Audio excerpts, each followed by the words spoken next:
Hey guys, and welcome to the channel. Today I am evaluating this 2024 Cadillac CT5-V Blackwing with the Hennessey 1000 package. Yes, that's right. This is Hennessey's premier offering for the CT5-V Blackwing, which claims 1000 horsepower. We're going to evaluate this package and put it to the test to see if it really delivers. So what is the Hennessey Cadillac CT5-V Blackwing? Well, Hennessey claims it is an upgrade package that takes it from 668 horsepower to an astounding 1000 horsepower, and they add a warranty to it. Is it really 1000 horsepower? Honestly, I say no, but it is pretty close. There is one little anomaly though. It's missing the correction factor. Now the car's rated at 668 horsepower SAE, that's the Society of Automotive Engineers. It's the standard in the industry. However, Hennessey is comparing it to 1000 horsepower with no specific correction factors, so it seems like they're fudging something here. So let's see what she's got under the hood. So what I can see right away is that it's got a Magnuson 2650. It looks like it has headers, as well as a DSX auxiliary fuel pump, and a factory intake and throttle body. What I can't see is the camshaft and if there's anything else, so we had to go to Hennessey's page to see that it does have a camshaft and headwork. We did put it up on the lift to see that it does have high flow cats from Cooks, and the rest of the catback was stock. Okay, so underneath the car here, what we're seeing is this is some kind of custom set of headers, maybe. I'm not sure what brand these are. I didn't even look from the top side. I probably should have done that. They're V-Bandit, which is kind of cool. But this is only a 4-inch cat as opposed to the 4.5-inch cat. In my experience, you want the 4.5-inch cat if you actually want to make power. We have the 4.5-inch cat on our CSP headers, and some of the other Cooks headers that we sell. We tell people the high output green cats are really what you want if you want to make power. We've made 1100 horsepower to the wheels through them. But the 4-inch cat, not so lucky. It's just a lot less space to push through here. The newer versions of the 4-inch cat have been improved, but I mean, it's not something I would put on a car trying to make 1000 rear wheel horsepower. There's no other offerings at this point, but I think that there's room. So if they wanted to be cool, and this being V-Bandit, I think that they could have made it happen. Additionally, it looks like there's a nice little exhaust leak here. That's probably what I've been hearing, because you can hear it on startup. And then if we make our way back, we're seeing the stock X pipe. This stock X pipe, surprisingly, very good. A lot of people think you got to get rid of this, you got to get an aftermarket one. The aftermarket ones we tested, -1, have all lost power over the stock one. So this is actually the right decision, believe it or not. And then we have the factory suitcase, which can not a suitcase, but it's the factory catback. This actually can support some real power, but of course it sounds so much better. We're also using 1 7/8" headers, so I mean I would be running a 2-inch on this. You know, if you're going to claim 1000, you got to have the stuff to support 1000. That's all I'm saying. We're going to find out what she really does in just a second. When evaluating a global beat tune, it's actually kind of hard to do because you can't evaluate the tune file because it's write only. That means that when you read it, it generates a new stock file. So I have to evaluate it by how it's running, by what I can see. When I look at this, I see that timing's a little bit low, but it's like okay-ish. It should be a little bit higher. It's the engine torque is reading about right. There's a lot of things that I'm seeing that, you know, are surprisingly good.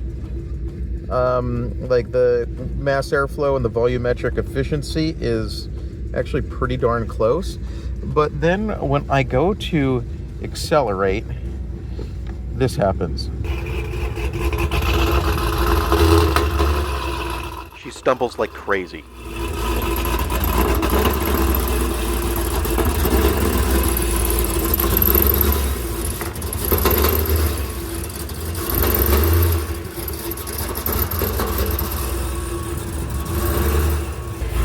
Lacking in terms of the drivability at low speed, so yeah.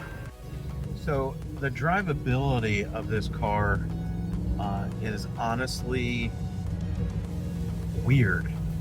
It's not bad, just the throttle mapping is goofy in a sense that it's like it accelerates fast in certain areas. Like I'm driving along and as I get to a certain speed it really pushes me back. But it's very light throttle. It's artificially increased. It's kind of like what a pedal commander does, where it's just asking for more when you don't, like nothing's actually changing, but it's saying that the pedal is like, it needs to be greater. I'm like barely on the throttle and it's really pushing. It's trying to accelerate real fast. And while this might make an owner feel like they have 1,000 horsepower, the actual, truth is you most like this is what a stock car could do. This is what the base model could feel like, depending on how much throttle it gives you. So one of the tests that I like to do to determine whether the driver demand table is all kind of effed up is what I call the acceleration hang. If you accelerate and the driver demand is way too far, the car will continue to pull you forward as it ramps out the power. So here we go, accelerating, letting off. Yeah, it's pulling me forward a little bit. It's not the worst. Like I can definitely feel that it's yanking me forward even when I'm not on it. So I do see that it has a check engine light. Before we actually begin, let's find out what it's on for, if it's anything serious. It looks like the check engine light is on for coolant temperature, relapse below diagnostic monitoring temperature, and invalid data received, but that's invalid data could just be, it happens often on these for some reason, but I've actually never seen that code. I'm guessing there's something configured wrong in the, it probably has a 160 degree thermostat in it. That's honestly my guess. So next up, what we're gonna do is put it on the dyno and see what she makes for horsepower. I'm thinking, based on the modifications here, we're gonna see maybe 720 to 740 rear wheel horsepower. That's my guess. Far short of 1,000. Matt? 770. 770. You're going that high. You're going that high. 770. I don't have faith in them, Look but at I that have faith upper. in the amount That of upper's post it has. giant. It's got a 90 upper and a 917 lower. I don't see it making that power with a stock airbox. Or stock. I bet. It doesn't have the 3D printed piece that we make. Booyah! I don't want to be on camera. They don't want to see me I on don't camera. want to be on camera. I'm clothed and I look like Andrew without a shirt. At least you have CSB merch on. Yeah. I haven't seen I don't No, have faith he that does this- too. This is going to make We're more in than uniform. 8. Yeah. And you got the car behind. Matches color. I mean, to be rated at 1,000, I think we would need to be at 850 rear wheel horsepower, and I think, based on what I'm seeing, it's going to be a far cry from 850. It's a stock throttle pump. I'd like to be wrong, but I don't think I don't want to be we wrong. are.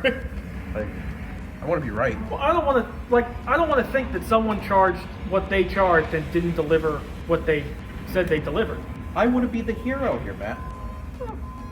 We got to get on the same page with this one. We're $20,000 cheaper than this build. Are we? Yeah. Got to raise our prices. So, you should get your Blackwing in here now before he makes that change. Are you guys ready for the moment of truth? How much power this Hennessey 1000 package makes? I know I am. Let's find out.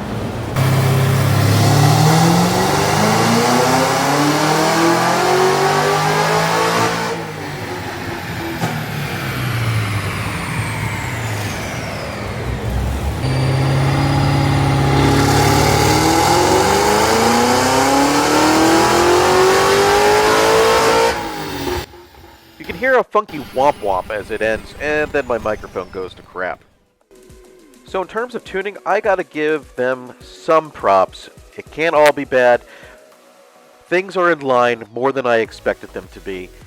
And it's actually really close. It's kind of like they are only missing a small piece of the puzzle in terms of the drivability, as far as I can tell. Here's that funky womp womp that we heard. It's like jumping things around. Throttle body's kind of going crazy, fueling's kind of going crazy.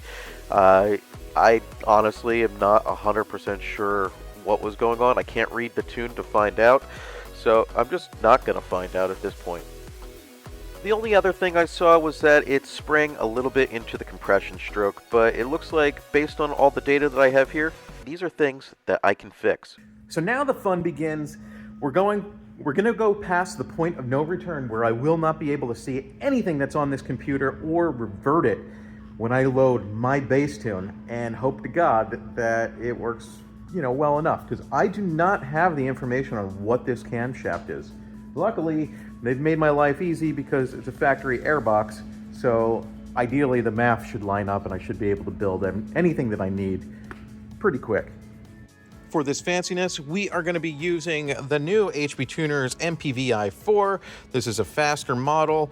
It's a little bit beefier, especially for the standalone logging that it can do. And I mean, it's just what we sell now because the other ones are discontinued. Past the point of no return. Okay, first start seems to be solid. Let's make sure that we're logging well here. I mean, that's really solid so far. I'm just waiting for data to come in, and data says bass tune looks pretty darn good. Yeah. All right. Still idling nicely, so this is a good start.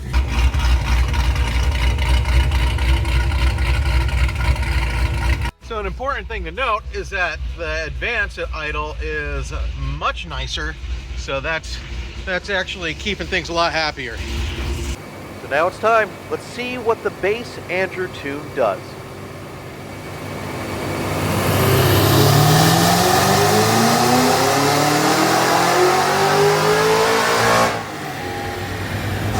Well, that might be a little bit better.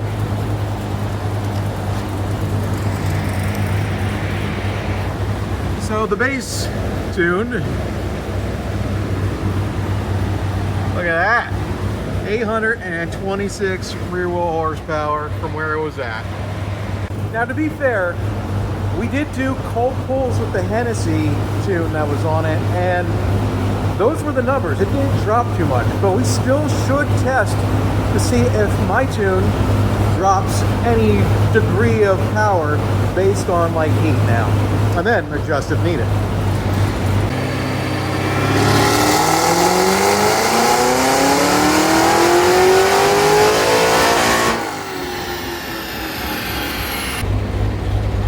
Good pull, came down to idle nicely, and survey says the same drop, the same like 5 horsepower drop as we did before. So you can see it's barely anything, but yeah, it counts as a drop, a peak horsepower drop. So I can tell you guys that, the extra power that we squeaked out of this thing is also safe power because we're using factory knock sensor data. And that's not something that everybody does. One of the things that I was actually really excited that I could kind of feel in the dyno, but the street's going to be the thing that, tells me for sure, is that I can tell this thing's driving better. It's not trying to floor itself everywhere. So going around a turn where it's like, nink, because the driver demand was not mapped well. Well, now it's going to be a much more tame car. This Cadillac's going to drive like a Cadillac until you floor it. And I think that's what Cadillac owners really want. Except for you, like, rednecks out there. But I still support you guys because you support me. Thanks. So I can confidently say that the CT5-V Blackwing with the Hennessey 1000 package and our tune drives significantly better. It is no longer doing this full throttle, not full throttle, but it's like half throttle when you had your pedal just a little bit down. So while the car seemed like it had so much more power, it wasn't really drivable, and it was kind of like it was as if you were pressing the pedal down further. So that's gone now, and you can actually drive the car as a Cadillac, which is really nice. The thing that going full throttle and letting off, it immediately lets off, and as you guys might have been able to hear on the dyno, that wobbling thing or whatever it was doing, it's no longer doing that. So it's nice. It's like you go full throttle, woo, and it comes right off of it, which is good because, you know, in a situation where the tires start going out and it doesn't come right off of it, that could be bad. That's a bad thing. So here's a different gear, letting off right away. So that's perfect. That's how it's supposed to be. And still going to 100% throttle. So yeah, I know exactly what happened on that one. So as I head down to Cadillac Attack for the big event, Cadillac Attack Race.com, if you guys haven't heard of it, it's a great event in Orlando, Florida, January 22nd to the 24th. This is the 21st. I'm on the way there right now compiling this video. I'm bringing some Blackwing tanks. These are our own in-house design, the Cadillac CT5-V Blackwing fender tanks. They're really, really cool. So if you're there, come by, check it out. You know, talk to us. It's going to be a great time. As for final thoughts on the Hennessey, I think that it's a good package. I don't think it comes anywhere close to being able to claim 1,000 horsepower, especially when you compare it to the factory 668, which is rated SAE. The tuning was a little lacking, but not too bad. And the build itself was actually pretty darn good. We tightened up a clamp. That's about it, and I actually liked it. I was surprised at the power. It made, honestly, about 50 to 70 more horsepower than I was expecting it to make with the modifications. So I gotta admit, I was wrong on how much power it'd make, but still, I think it's a far cry short of 1,000 horsepower. If you're looking at Hennessey, most likely the most enticing thing to you is its 3-year, 36,000 mile warranty, which is a big selling point. But the value, I feel like you could just buy an engine, maybe even 2 engines, for the amount that you're going to spend in between. So take it as you will. I give the Hennessey package a pretty good thumbs up, though, because it very, very similarly matches some of our packages and performs, you know, just as good, it seems. So kind of impressed. So I'll see you guys on the next one or down at Cadillac Attack. Adios.